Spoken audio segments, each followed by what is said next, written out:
Edhe këtë fundviti, qeveria ka zgjidhur qesën për bonusin e pensionistëve. Në Komisionin e Ligjeve, Ministri i Financave Petrit Malaj tha se edhe këtë vit është parashikuar që bonusi për pensionistën të fundvitit të shpërndahet sipas fashave të një viti më parë, 15.000 lek kush merr pension deri në 20.000 lek, ndërsa shpërblimi për ata që pensionin e kanë mbi këtë shifër do të marrin bonus 10.000 lek. Në krahun e shpenzimeve korrente, dëshiroj të nënvizoj disa alokime të rëndësishme.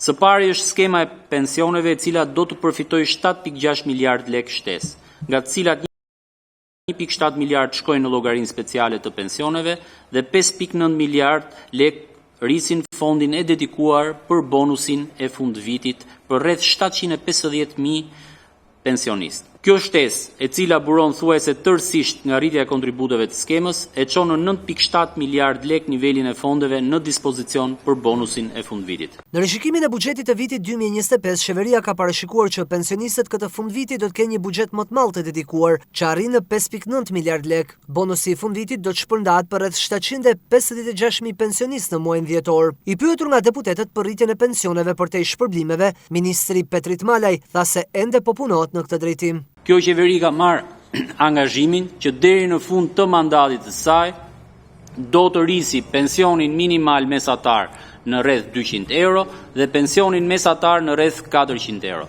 Natyrisht ky është një akt normativ dhe politika e cila kjo qeveri do të ndërmarrë në lidhje me pensionet do të reflektohet në buxhetin e vitit 2026, 2027, 2028. Pra në këtë akt normativ natyrisht ne nuk mund të reflektojmë politikat për pensionistët të cilët do të jenë gjatë 3 vjeçarit të ardhshëm. Ministri i Financave deklaroi më tej përpara komisionit se edhe këtë vit rritja ekonomike do të jetë 3.9%, ndërsa borxhi publik 54.1% e prodhimit brendshëm bruto. Me këtë akt normativ rriten të ardhurat edhe shpenzimet dhe konkretisht të ardhurat arrin në 7.7 miliardë euro, kurse shpenzimet kapin vlerën e 8.3 miliardë eurove.